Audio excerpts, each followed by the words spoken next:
La décision de planifier de concert avec le gouvernement français le départ organisé des troupes françaises de Côte d'Ivoire, annoncé par le chef de l'État ivoirien Alassane Ouattara lors de son discours de Nouvel An, a visiblement fait des aigris. Mes chers compatriotes, chers frères, chères sœurs, nous pouvons être fiers de notre armée, dont la modernisation est désormais effective. C'est dans ce cadre que nous avons décidé du retrait concerté et organisé des forces françaises en Côte d'Ivoire. Ainsi, le camp du 43e BIMA, le bataillon d'infanterie de marine de Port-Bouët, sera rétrocédé aux forces armées de Côte d'Ivoire dès ce mois de janvier 2025.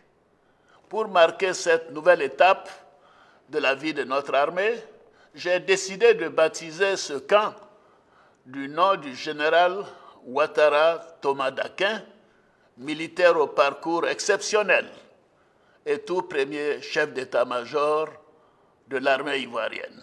Où les retrouve-t-on dans cette nébuleuse géopolitique baptisée AES?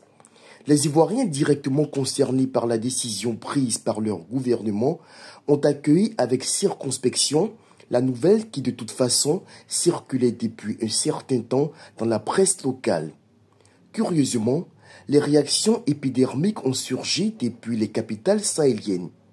Alors que les incidents sécuritaires entassent malheureusement les pertes en vies humaines, les Ouagalais, Bamakois et autres Niaméens, beaucoup plus patriotes sur les réseaux sociaux que sur le front, s'y prennent d'hystérie pour un acte souverain décidé par la Côte d'Ivoire. Partout ça suppute. C'est un départ déguisé. Les Français changent de stratégie, etc. Enfin, tout ce qu'il y a de plus désespérant pour des gens qui ne ressentent que de la frustration, de la démagogie assumée. En fait, où est leur problème? Que les Ivoiriens veuillent d'une façon ou d'une autre garder l'armée française sur leur sol, de quoi se mêle-t-il? Certes, c'est tout ce qui alimente leur narratif pseudo-souverainiste, mais jusqu'à preuve du contraire, la Côte d'Ivoire, sous-préfecture de la France comme il l'appelle, a toutes les raisons de maintenir cette présence militaire étrangère sur son sol, puisque, contrairement aux trois Kidam qui tiennent en otage les peuples du Burkina Faso, du Mali et du Niger, les autorités ivoiriennes ont su, avec intelligence et responsabilité, négocier dans l'intérêt mutuel des deux pays le départ des troupes françaises. Sans des cris d'orfraie, sans injures, en toute maturité, Paris et Abidjan ont convenu des termes d'accord fixant le départ des soldats français. Pour comprendre les raisons de cette aigreur, il faut lorgner du côté de la posture esclavagiste dans laquelle campent ces pays, victimes de leurs dirigeants depuis 2021. La Russie parraine tout ce désordre, et leur fonds de commerce propagandiste était la présence de l'armée française en Côte d'Ivoire.